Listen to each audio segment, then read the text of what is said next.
자, 이제 70번 보겠습니다. 여기는 제3자 계약이죠. 자, 제3자 계약은 항상 사례가 항상 이렇게 나옵니다. 갑과 을이 부동산 매매 계약 체결하죠. 그리고 돈은 제3자에게 주기로 약속하는 거죠. 그럼 병인 제3자 수익자고 얘들이 제3자를 위한 계약 당사자죠. 그래서 갑이 요약자, 을이 낙약자, 병이 수익자입니다. 얘를 채권자, 얘가 채무자, 얘가 제3자인 것이죠. 이 구조입니다. 그럼 이제 틀린 것은 모르고 고르면 그랬죠. 기억 보시면 을이 병 제3자에게 상당한 기간을 정해서 대금 수령 여부 확답을 채고하였음에도 그 기간 확답을 받지 못한 경우 병의 대금 수령을 거절 맞았죠? 거절한 것으로 본다. 그래서 기억은 맞았습니다. 기억이 있는 게 답이 아니에요. 1번, 4번 지우셔야겠죠? 2, 3, 5가 남았습니까? 2, 3, 5가 있습니다. 그럼 2, 3, 5에 디귿은 다 있죠? 그러니까 디귿 볼 필요 없어요. 일단 니은이나 미음 이런 거 보면 되겠죠? 그럼 니은 보시면 갑은 을의 채무불이익을 이유로 병 동의 없이 계약을 해지할 수 없다. 자, 그냥 해제는 법정 해제죠. 그럼 단독행위는 갑을 누구나 자유롭게 할 수 있습니다.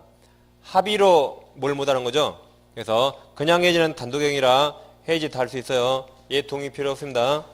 이제 합의 해지는 계약이니까 병 동의 얻어야 돼요. 그렇지만 단독행위는 자기 마음대로 할 수가 있습니다. 그래서 니은은 틀렸습니다. 니은을 잘 몰랐다 그러면 이제 디귿으로 가보시면 병이 을에게 매매대금 지급을 청구했는데 을이 이를 지급하지 않으면 병 제3자는 매매계약 해지할 수 있다. 틀렸죠. 제3자는 해제 취소 못하죠. 그럼 해제 취소는 누가 해요? 갑이 하는 거죠. 그러니까 그 리을입니다. 리을. 갑이 매매계약을 해지한 경우 병은 을에게 해제는 못했죠. 그렇지만 자기가 입은 손해배상을 청구하는 거죠. 디귿이 틀렸고 리을은 맞았습니다. 그럼 미음, 을이 병에게 매매대금을 지급하였는데 계약이 해지된 경우, 이런 경우죠. 자, 을이 매매대금이 3억이라면 을이 3억을 지급했어요. 3억 지급했는데 그 다음에 해지됐죠. 그럼 얘는 취소권, 해제권 없죠. 따라서 원상회복 의무나 부당이득 의무가 없습니다. 그럼 을은 3억을 누구한테 받아요? 갑에게 받습니다. 3억. 둘이 3억 주든 말든 나하고 상관없어요. 을은 계약도 갑, 원상회복도 갑에게 받습니다. 네, 뒤에 뭐라 하냐면 특별한 사실이 없는 한 을은 병을 상대로 매매대금 반환 청구할 수 있다. 틀렸죠. 병은 의무가 없습니다. 네, 정답이 5번이고 비읍 병이 수익을 삽시한 경우 갑과 을의 계약을 합의 해제, 이건 단독행위가 아니고 계약이죠. 합의 해제하더라도 특별한 사실이 없는 한 병에 대해서 효력이 없죠. 무효입니다.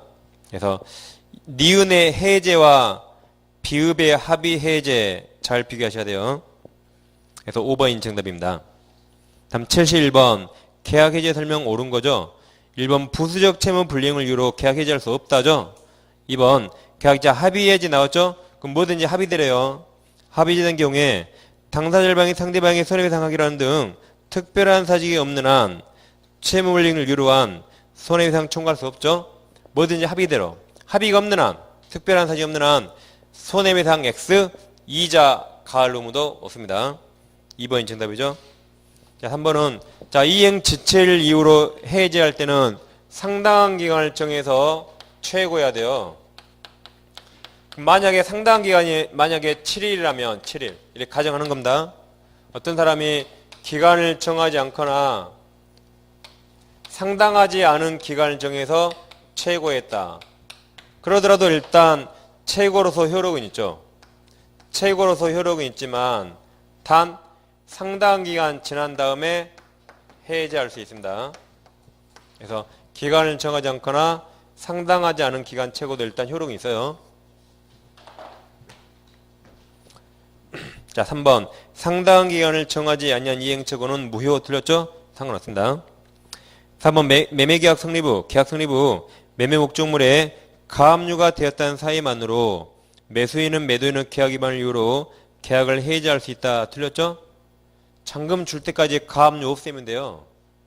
가압류 없애지 않으면 2억이라면 2억을 공제하고 나머지 주면 되겠죠? 그것만으로는 아직 채무은행 아닙니다. 자, 5번.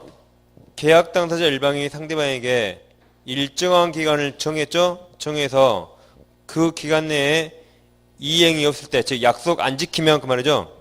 이행이 없을 때는 계약이 해지된 것으로 하겠다는 의사표시한 경우, 그럼 이거 유효하죠? 왜냐면 기간을 정해놓고 그때까지 이행 안 하면 자동 해지다라고 한 거죠. 그때는 위 기간 경과만으로 그 계약이 해지된 것으로 볼 수 있답니다. 있다. 그래서 2번이 정답입니다. 72번 보시면 갑소유 토지를 을이 매수하면서 계약금을 갑에게 지급하였다. 옳은 것을 모두 고르면 그랬죠? 계약금 계약했죠? 그럼 계약금은 해약금 추정되지만 위약금이 되려면 위약금 약정해야 되죠. 자, 기억. 당사자의 계약금을 위약금으로 확인하는 특약이 없는 이상 계약금을 손해배상 예정으로 볼 수 없다. 맞았죠? 위약금 약정 안 했으니까. 기억은 맞았습니다. 그럼 밑에 1, 2, 3, 4, 5에서 2번, 3번 틀렸죠? 2번, 3번 틀렸습니다. 1, 4, 5, 1, 4, 5 중에 답을 골라야 돼요. 자, 니은. 갑이 매매계약 이행에 전혀 착수한 법 없다면 우리 중도금 지급 중요하죠? 이행 착수했네요. 그럼 어떤 누구도 이제 해약금 해지 못합니다. 중도금 지급하여 이행에 착수한 후 을은 565조에서 계약금 포기하고 매매계약 해지할 수 있다. 틀렸죠? 못합니다. 그래서 니은 일단 틀렸어요. 근데 지금 헛수고 했죠? 1번, 4번은 니은이 없어요. 헛수고 한 겁니다. 1, 4, 5에 니은이 없잖아요. 그죠? 지금은 알아서 다행이에요. 이제 디귿 보시면 갑이 565조에 의하여 계약을 해지하기 위해서는 을에게 계약금 배액을 이행 제공해야 하고 여기까지 맞았죠? 매도인은 배액 돌려줘야겠죠? 유물계약이라 이행 제공해야 됩니다. 근데 을이 돈 안 받으려고 막 도망 다녀요. 그럼 꼭 을 이름으로 공탁까지 해야 됩니까? 그럴 필요까지는 없다 그랬어요. 그래서 공탁이 한다고 틀렸습니다. 그 다음 리을. 갑과 리을을 볼 필요 없죠. 이제 4번이 정답이 아니잖아요. 그럼 1번, 5번 남았죠? 그럼 리을은 있으니까 같이 미음만 보면 되겠네요. 이런 식으로 항상 푸는 연습 하셔야 돼요. 자, 미음. 만약 을의 중도금 지급이 지체되어 갑이 계약을 해지하는 경우 특별한 사정이 없는 한 그 말이 위약금 약정 안 했단 말입니다. 계약금이 손해배상금으로 간주되어 갑에게 기속 틀렸죠? 위약금 약정 안 했으니까 을이 약속 오겠죠? 갑은 실제 손해만 청구할 수 있고 계약금을 몰수할 수 없습니다. 그래서 정답이 1번으로 가겠죠? 그럼 리을 보시면 갑과 을이 565조의 해약권을 폐지하는 약정을 한 경우 이 말이죠? 우리는 계약금 해지 안 한다. 우리는 해약금 해지하지 말자 특이하겠죠? 그럼 이거 임의규정이라 그때는 그 해제 못합니다. 그래서 리을은 맞았습니다. 정답 1번을 가면 되겠죠? 다음 73번 임대차 설명 옳은 겁니다. 1번 아주 중요하죠? 임차인의 자 비용 상한 청구권은 임의규정이죠? 자 임의규정이라 임차인에게 불리한 것도 유효입니다. 제가 제일 때 무효 틀렸어요. 그래서 비용 상한 청구권 포기 특약 유효예요. 2번 임대인의 규칙 사유로 매매계약이 해지되었다면 임차인은 원상의 부금을 부담하지 않는다. 누구 잘못으로 해지됐어요? 임대인. 그럼 임차인은 목적물 안 돌려주고 자기가 먹어버립니까? 목적물 돌려줘야 돼요. 그러니까 원상의 부금은 부담합니다. 단 손해배상 청구 별도로. 손해배상 청구하는 거지 임차인이 물건 먹어버립니까? 그런 거 아니에요. 네, 틀렸습니다. 3번은 자 대항력 갖춘 동그라미. 대항력 갖춘.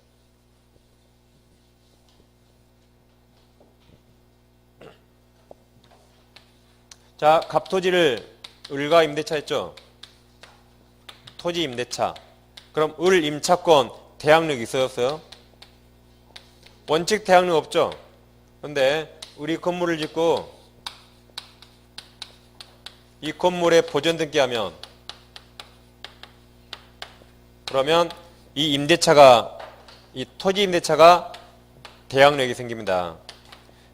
이게 622조 작년 정답이에요. 작년 정답. 그럼 대항력이 생겼죠? 그 후 임대차 종료 후 갑이 병에게 토지를 매매했어요. 그럼 자 대항력이 뭐죠? 임대인에게 주장할 수 있는 것을 양수인에게 주장할 수 있다죠. 그럼 을은 갑에게 지상을 매수총 행사할 수 있었죠. 그것을 병한테 내 건물 사라고 행사할 수 있죠. 그게 대항력입니다. 다시 대항력이 뭐예요? 임대인 앞사람에게 주장할 수 있는 거 새로운 소유자 양수인에게 주장할 수 있답니다. 그러니까 3번은 대항력 갖춘이 제일 중요해요. 다시 대항력 갖춘 갑의 임차권이 기간 만료로 소멸한 후 소유자 을이 X토지를 병에게 양도한 경우 갑은 병 양수인을 상대로 지상을 매수청권 행사할 수 있습니다. 3번이 정답이죠. 자, 4번 임차인이 간이 음식점을 경영하기 위해서 간판 동원하십니다. 간판을 부착하였다면 임대차 종료 시 임대인에 대해서 간판 설치비를 위한 유익비 상환 조언권을 행사할 수 있다. 틀렸습니다. 간판이 유익비입니까? 간판은 뜯어가야 할 원상회복 의무 대상이지 간판비 받을 수 없어요. 그 간판은 임차인에게만 필요하거든요. 유익비 아닙니다. 뜯어갈 원상회복입니다. 그 유익비는 임차인에게만 필요한 게 유익비 아니에요. 뜯어야 되고 원상회복 대상입니다. 5번 필요부의 유익비를 지출한 임차인 임대인의 즉시가 유익비가 틀렸죠? 필요비는 즉시, 유익비는 임대차 종료시입니다. 네, 3번이 정답이고 그 다음 74번은 이제 을은 갑소유 건물 임차였죠. 갑소유 체크하시고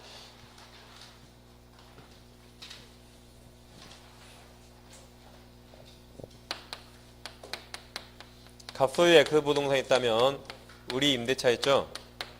을이 임차입니다.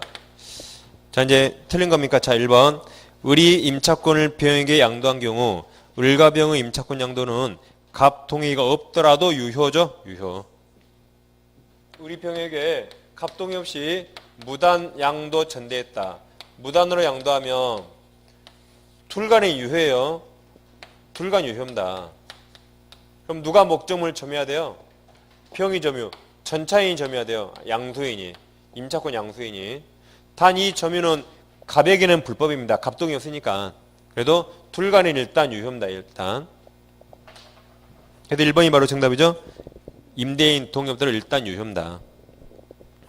자 2번 위 1번의 경우 갑은 임대차 계약을 해지하지 않는 한 병에게 불법점을 이유로 한 차임상당 청구할 수 없죠. 자 이제 무단양도 전대하면 갑은 이걸 해지할 수 있죠. 근데 해지하든 말든 자기 맘이에요. 해지 안 했대요. 그럼 여전히 유효죠. 유효니까 을에게 월세 받죠. 월세 받으면 금전적으로 손이 없으니까 또다시 월세 상당, 차임 상당의 부당이득이나 손해배상 청구할 수 없습니다. 월세는 한 번만 받으면 돼요. 그래서 2번은 맞았고 자 3번 위 1번의 경우 을 임차권 무단양도가 갑에 대한 배신행위라고 인정할 수 없는 특별한 사정이 있는 경우 뭐 이런 경우 있습니다. 을과 병이 법률상 배우자로서 같이 여기서 가구점을 운영해요. 그럼 임차인 명의가 누구든 갑에게 크게 손해가 없죠? 이때는 예외적으로 해지할 수 없습니다. 예외적 판례예요. 3번은. 그 다음 4번 을이 갑 동의 얻어 병에게 전대한 경우 이제 동의 얻었네요. 병이 건물 사용 편익을 위해서 갑 동의 돈하십니다. 임대인 동의 얻어 건물의 물건을 부수겠다면 병도 부속을 매수 청구할 수 있습니다. 5번 을이 갑 동의 얻어 병에게 전대한 후 임대차와 전대차가 모두 종료한 경우 병이 갑에게 직접 건물을 반환하면 을에게 반환하지 않아도 되겠죠. 그래서 뭐 2번, 4번, 5번은 시험이 아주 많이 나왔죠. 2번, 4번, 5번. 1번이 이제 정답이죠. 75번 보시면 주임법 설명 틀린 겁니다. 1번 자 일시 사용한다. 일시 사용. 임차인 부할 필요 없죠. 따라서 주임법 적용되지 않아요. 상가 임차인도 상임법 X 부할 필요 없으니까. 그래서 1번은 맞습니다. 2번은 아주 중요하고 작년 빼고 정답으로 안 나온 적 없습니다. 올해 반드시 정답으로 나올 거예요. 작년 빼고 정답으로 안 나왔으니까. 1순위 저당권자 A가 있어요. 2순위자 전세권, 물권이라 대항력 있죠. 지상권, 물권이라 대항력 있죠. 임차권, 대항력 없지만 대항력 갖췄다 해보세요. 다음 3순위 저당권 C가 있습니다. 이 상태로 부동산이 매매가 되면 네 번째로 매매. 매매들 다 대항력 있어요. 매수인보다 대항력 빨리 갖췄으니까 대항력 있습니다. 이 상태로. 근데 이게 경매가 되면 상황이 달라져요. 매매라면 비대항력 있어요. 근데 경매가 나오면 기준이 뭐죠? 말소기증을 1순위 저당권. 항상 우리 시험인 C가 경매 신청해요. 항상 후순위가. 얘가 경매하더라도 항상 1순위 저당권이 말소기증 걸립니다. 그럼 그 밑으로 다 소멸되죠? 그래서 이 중간에 샌드위치 다 소멸돼요. 샌드위치. 자, 2번 지문은 이미 저당권이 설정된 주택을 임차하여 방빼야 돼요. 대항력권을 갖춘 경우 후순위 저당권 항상 이가 경매 우리 후순위. 후순위 저당권이 시행되더라도 방빼야 되죠? 매수인 경락인형이 된 자에게 대항할 수 없습니다. 맞죠? 그 다음 3번은 이제 시험에 한 번 나왔는데 다시 나올 수 있는 중요한 판례입니다. 갑주택을 을과 임대차 했죠. 그럼 임차인 을은 임대차가 끝나면 보증금을 줬다면 임대차 보증금 반환 채권이 있습니다. 근데 임차인이 대항력을 갖췄어요. 근데 병이 을의 채권자예요. 우리 돈을 안 갚네요. 그래서 얘가 가진 거 있는가 찾아봤더니 아직은 이게 없고 이게 끝나면 이게 생기더라고요. 그래서 이걸 끝나기 전에 이걸 일단 잡아놨다. 가압류 해놨어요. 자, 그럼 병이 보기에 병이 채권자고 을이 채무자죠. 을이 내 채무자요.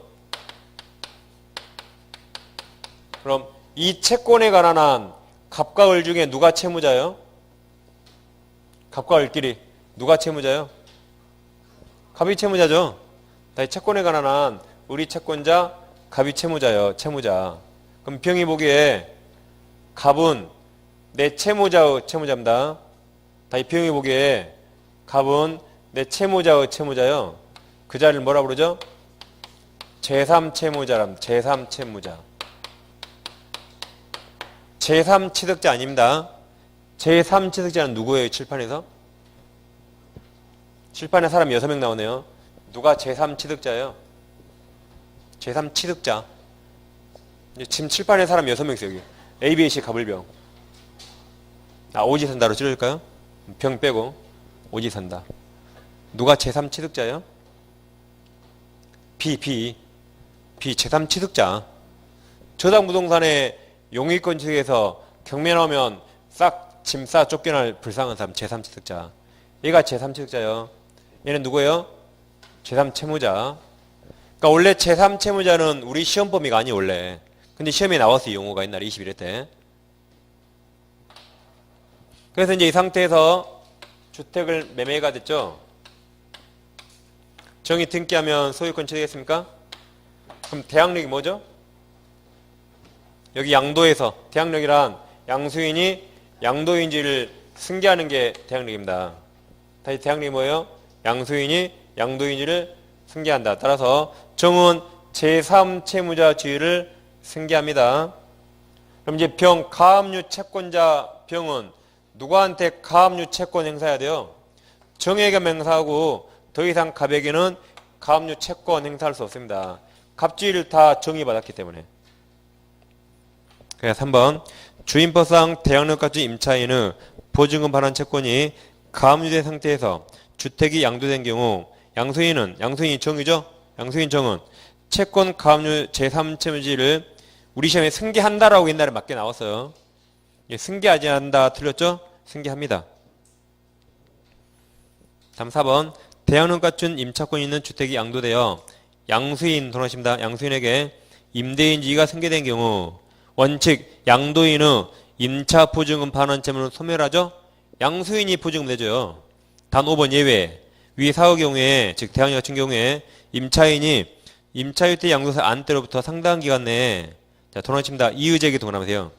이의를 제기한 경우 양도인의 임차인에 대한 보증금 반환 채무는 소멸하지 않죠. 그러니까 4번 5번 이겁니다.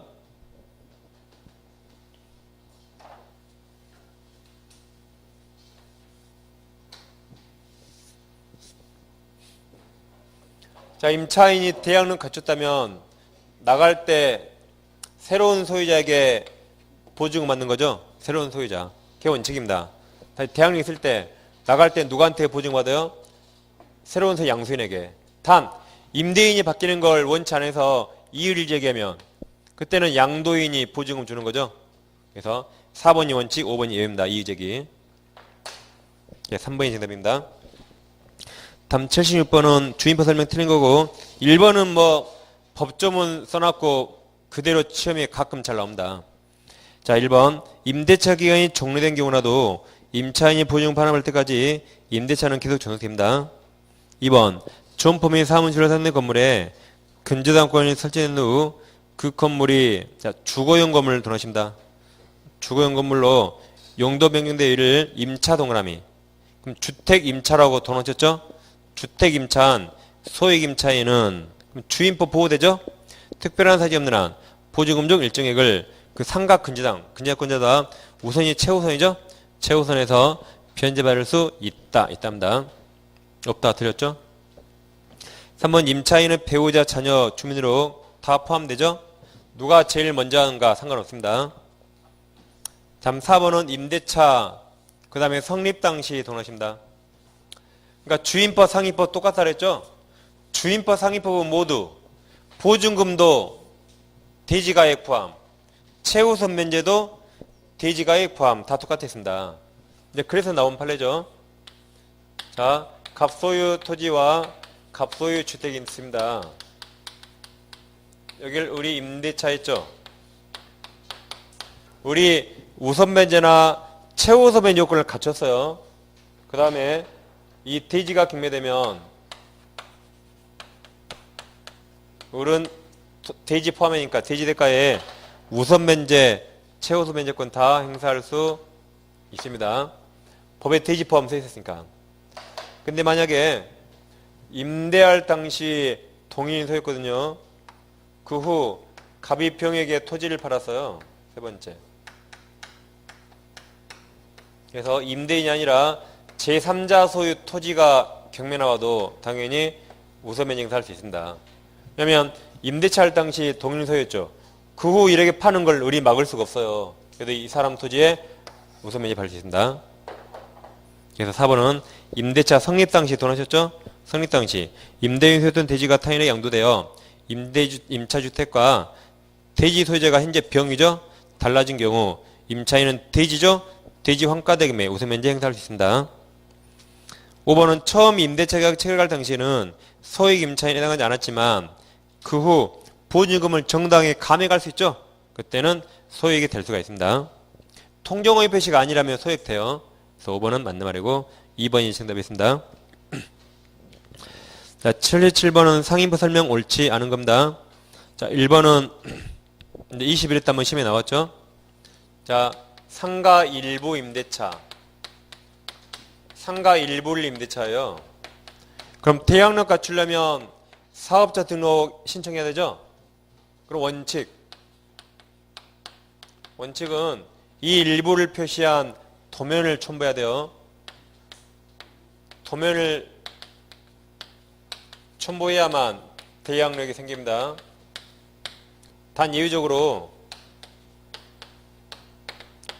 도면이 없더라도 제3자들이 이 부분이 어떤 부분인가 인식할 수 있을 정도로 저 부분이 특정됐다면 예외적으로 도면 없더라도 대항력 생길 수 있다. 이게 판례입니다. 뭐든지 실질적으로 굳이 도면 없더라도 누구나 여기가 어딘지 안 돼. 여기가 도면 안 봐도 그 특정되어 있다면 대항력 생길 수 있습니다.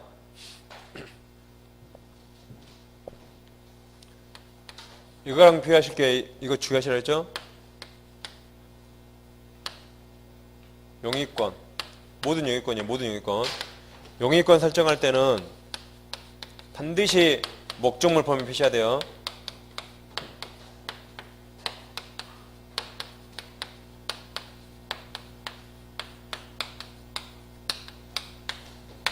모든 용의권이니까 용의물권과 임대차 다 포함됩니다.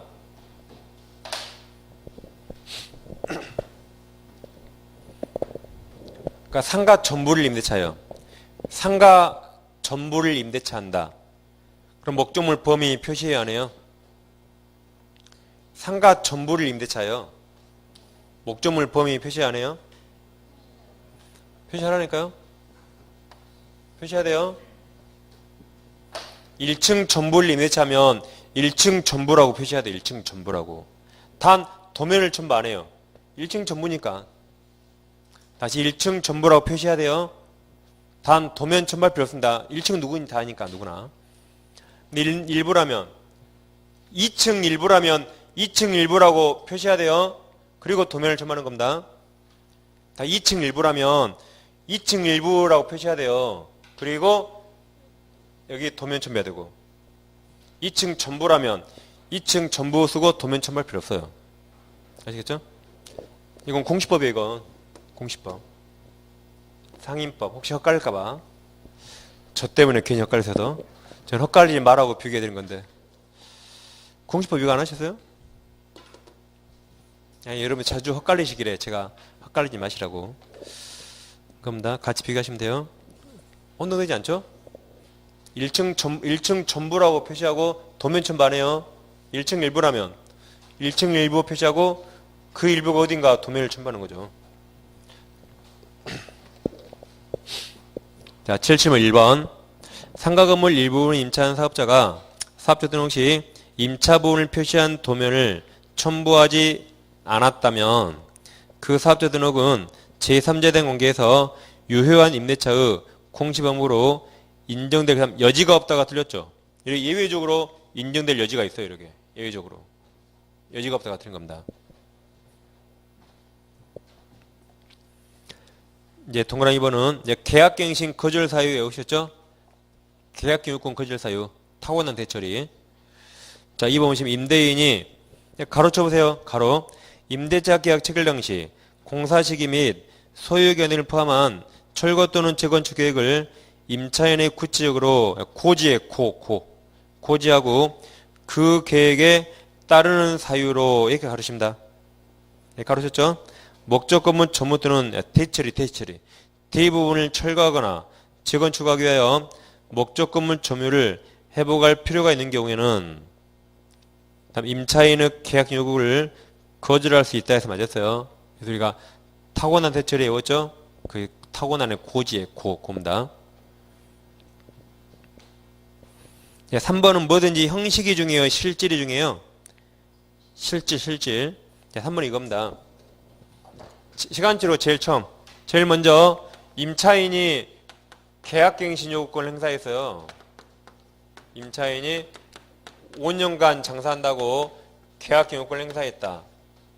근데 당사자들이 신규 재계약을 체결했어요. 그러니까 형식은 재계약했어요. 근데 이 말이 재계약이지 그 실질이 처음 했던 이 성질을 이게 갖는데요. 다시 말만 재계약 형식적으로 체결했지 이 재계약이 처음 했던 이 실질을 간다면 처음 했던 1번 계약갱신 요구 실질을 간다면 이렇게 간다면 이것은 계약갱신 요구권으로 봐야 한다고 판례입니다. 임차인이 먼저 했거든요. 근데 당사자들이 이걸 체결했어요. 그러더라 이걸 보니까 자세히 보니까 실질이 이거랑 똑같아 이게. 그러면은 계약갱신 요구로 봐야지 재계약으로 볼 수 없다고 판례입니다. 뭐가 차이가 있냐면 재계약은 새롭게 다시 하는 거죠.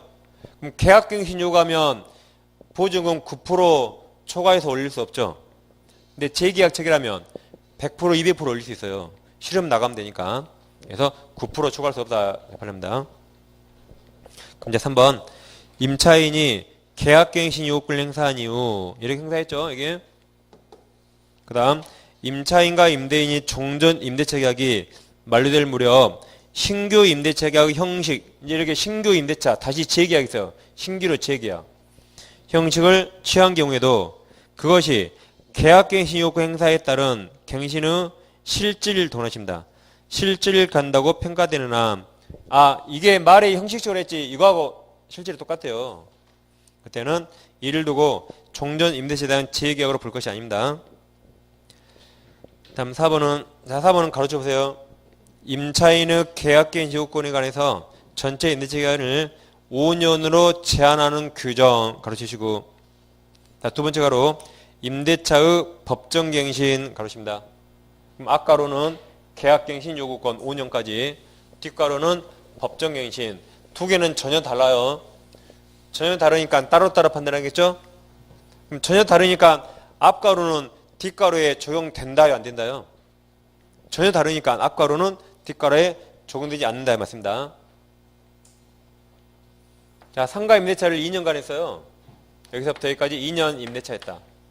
근데 임차인이 5년간 여기서부터 여기까지 5년간 계약갱신 요구했다.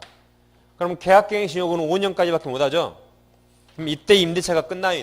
이때 임대차가 끝납니다. 그럼 법정갱신은 별개예요.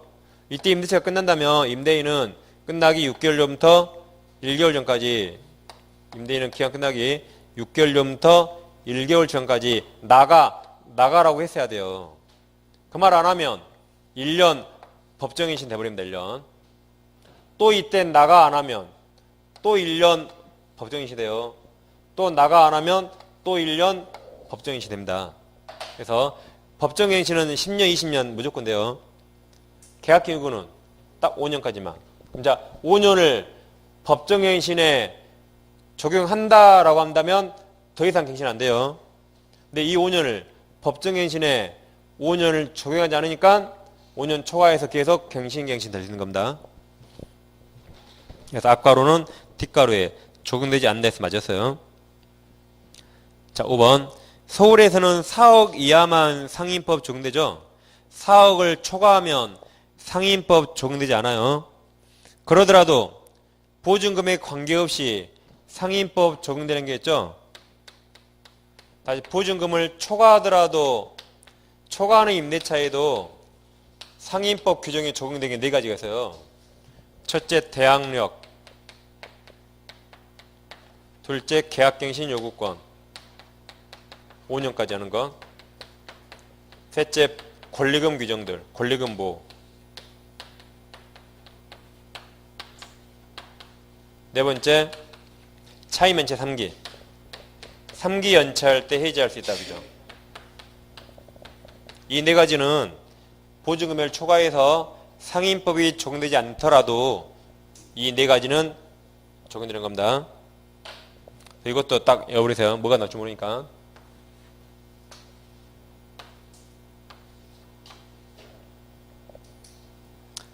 초대 3개권 외우세요. 초대 3개권. 초대하는 거예요.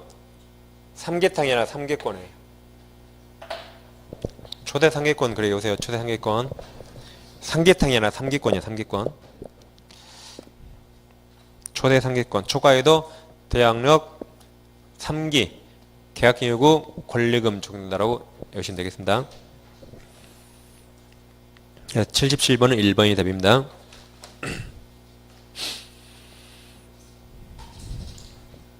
자, 78번. 집합건물법 설명 틀린 걸 물어봤죠?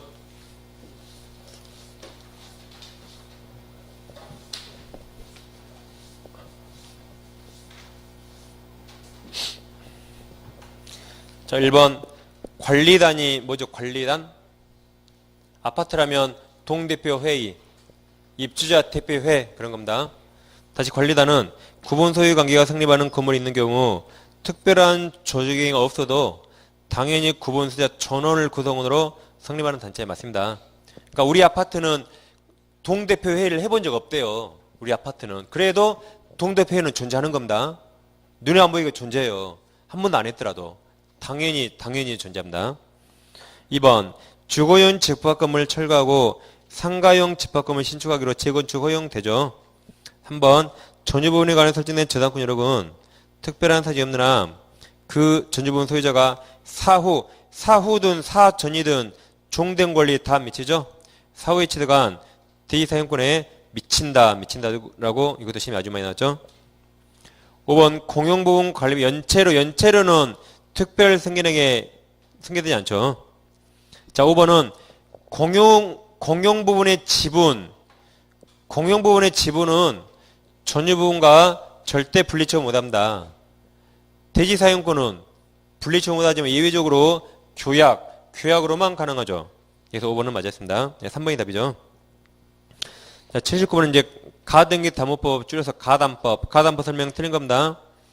1번도 시험에 많이 나왔죠. 후선인 권리자는 청사기간에 한해서 자기 피담은 채권 후 변적이 되기 전이라도 목적물 경매할 수 있습니다. 그럼 경매가 되면 귀속청산 중단되죠. 다 경매에 참여해야 돼요. 자, 2번 3억 원을 차용하면서 그 다음 가로 쳐보세요. 자, 가로 이미 2억 원의 채무에 대한 저당권이 설정된 4억 상당의 부동산 가로칩니다. 그럼 얼마 빌립니까? 얼마 빌려요? 얼마를 빌려요? 차용 3억을 빌리잖아요. 부동산 시가가 4억이지만 이미 선순위 2억 저당권이 있죠. 그럼 현재 가치는 2억밖에 없죠. 그럼 3억을 빌리는데 2억 가치밖에 없죠. 그럼 목적물 가액이 3억 채권액 초과하지 않죠? 그럼 가등기 담보법 적용되지 않습니다. 3번은 이제 가등기 담보권을 실행하는데 공적 실행과 사적 실행 있죠?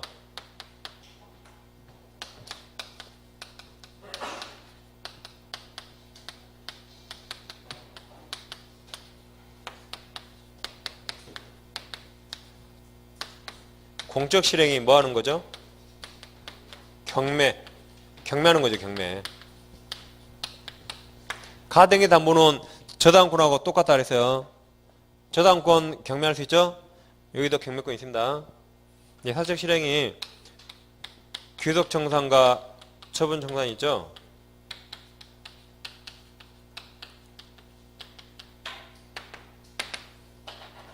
이것만 가능하죠? 이건 허용되지 않습니다. 우리 가등기 담보법에서. 근데 이 경매가 처분청산이에요. 정산이나 청산 똑같습니다. 파는 게 처분이죠. 파는 거. 그러니까 사적 실행으로서 이건 허용되지 않아요. 근데 공적 실행으로서 처분 청산은 허용됩니다. 경매. 처분이 파는 거니까. 그래서 사적 실행으로서 처분 청산 허용되지 않는 겁니다. 공적 실행으로서 처분 청산 허용돼요. 허용됩니다. 작년 정답이죠? 네, 3번 채권자는 사적 실행 방법으로 청산기간이나 동시관계를 인정하지 않는 처분 청산형 담보권 실행 허용되지 할 수 없습니다. 4번 목적부동산 평가액이 채권액 미달하여 청산금이 없다고 인정된 때에도 채권자는 그 뜻을 채무자에게 통지해야 되죠? 그리고 2개월간 돈 갚을 기회를 줘야 돼요. 5번 채권자가 나름대로 평가한 청산금 액수가 객관적인 청산금 평가액에 미치지 못하더라도 담보권 실행 통지로서 효력은 있다죠? 왜냐하면 나중에 실제로 청산금을 지고 갈 때는 시가에 입각한 정당한 청산금을 줘야 돼요. 그러니까 일단 최초에 통지할 때는 가격을 낮게 평가했더라도 일단 통지로서 효력은 있습니다. 단 나중에 돈 줄 때는 주관적인 돈 주면 안 돼요. 그때는 시가에 입각한 객관적 금액을 줘야 됩니다. 그래서 5번이 정답이고. 자, 80번은 신탁자가 매매했습니까? 수탁자가 매매했습니까? 수탁자가 했죠? 그럼 계약명시타이고, 그럼 매도인이 선의 악이에요? 선의병이라고 써있죠? 갑이 X를 사고 싶은데 매매를 하길 꺼려해서 을과 명의시세 약정을 하고 수탁자 을에게 돈까지 다 지급한 사건이죠. 얘가 신탁자, 얘가 수탁자입니다. 그래서 수탁자가 매매계약 체결하죠. 돈 누가 줘요? 돈 받았죠? 돈도 을이 줘요. 그러니까 등기도 을에게 오는 건다. 그럼 일반적으로 병은 갑과 을 간의 관계를 모를 겁니다. 그래서 병이 선이라면 등기 유효입니다. 선이 병을 보호하기 위해서 등기 유효. 단 이건 무효예요. 하지 말은 지랬죠. 명의탁정 무효지만 누구를 보여요? 선이 매도를 보호하기 위해서 등기 유효입니다. 물론 얘도 악이라면 무효에 무효. 부활 수는 없으니까 선일 때 유효. 그럼 우리 완전히 소유권 취득했죠? 그럼 갑도 소유권 부동산 못 뺏어가요. 병도 부동산 못 뺏어갑니다. 을이 완전한 소유자입니다. 을이 소유권 취득했는데 을은 누구 돈으로 취득했죠? 갑 돈과 갑은 부동산을 못 뺏어가고 이 돈을 뺏어가는 거죠. 이 돈을 부당이득 반환 청구합니다. 단 유치권 X. 보건복지부 매신 유치권 X. 그게 답이었죠. 자, 문제 80번 읽어볼게요. 2016년 X부동산 취득하는 갑은 친구 을과 명의시세 약정을 하였고 을은 그 약정에 따라 수탁자 을은 약정에 따라 계약 당사자로서 선이 병 돈하십니다. 병으로부터 X부동산 매수해서 자신 을 명의로 등기했다. 옳은 거죠. 1번 갑을 명의때 약정은 무효예요. 2번 을 명의 등기가 유효죠. 말이 바뀌었네요. 3번 갑은 을을 상대로 부당이득 반환으로 X부동산 등기 청구할 수 없죠. 매수자금을 청구합니다. 4번 병도 특별한 사정이 없는 한 을 명의 등기 말소 청구할 수 없다죠. 을이 완전한 소유자입니다. 그럼 5번 갑은 을에게 제공한 부동산 매수자금을 받아야겠죠. 그 회수를 담보하기 위해서 X부동산에서 유치권 행사할 수는 없습니다. 보건복지부 매신 이건 매수자금 매매대금 유치권 X. 그래서 5번이 답이었습니다. 아무튼 이번 시험은 좀 기출지문 위주로 유사하게 많이 기출문제도 모아서 냈기 때문에 눈에 좀 익은 지문들이 많이 있을 것이고 좋은 문제를 많이 실어서 기출문제 위주로 했으니까 복습해 보시고. 그러니까 오늘 오실 때 어제 민법 다 처음까지 보고 오시기로 했죠? 다 보고 오셨죠? 그래서 오늘 이렇게 점수가 좋은 것 같아요. 내일이 뭐죠, 내일? 내일 뭐 쓰는 시험 봐요? 아, 오늘 금요일 끝이지? 그럼 이제 주말 공부하시고 이제 일요일 날도 월요일 날 꼭 공부해 보시고 그렇게 하셔야 돼요. 항상 전날에 그 다음날 시험 볼 걸 다 해오시고 그렇게 4주간 잘 하시겠습니다. 자, 다음 주도 이어가겠습니다. 감사합니다.